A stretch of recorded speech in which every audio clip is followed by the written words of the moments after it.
অলৌকিক শক্তি বা ঋদ্ধি প্রয়োগ নয়, এগুলোতে ভগবান বুদ্ধর কথিত উপদেশ। যেন পরম পূজ্য বনমান্তে আমার নানাভাবে উপদেশ দিয়ে ঠিক তদ্রুপ ভগবান বুদ্ধ সে সময়কালীন উপাসক উপাসিকা ভিক্ষু শ্রমণ এবং দেবতাগণ অভিজে এই দেশনা গঠিত এইভাবে।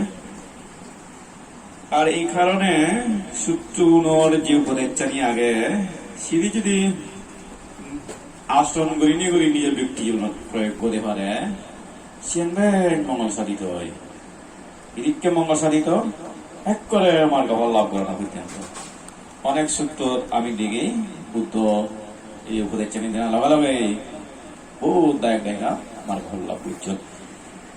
আর একদিন মার্গ ফল লাভ করি নাইলেও বুদ্ধর এই উপদেশ জানি ধরি তারা নিজের জীবনের খারাপ পানি টেপ ঘুরি নিজের গমত সঠিক পদত প্রতিষ্ঠিত করছেন।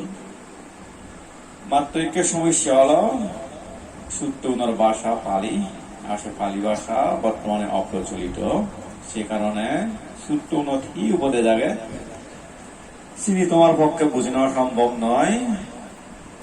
তা না তোমার পক্ষে আমি যারা হইনি আমার পক্ষেও বুঝে নেওয়া সম্ভব নয়। তারপরেও ত্রিপিটকের অর্থকথার মধ্যে উল্লেখ আগে ভগবান বুদ্ধর উপদেশ যাবে শ্রদ্ধা গৌরব সম্মান করি শুনিলে বেগুলো পুণ্য হয়।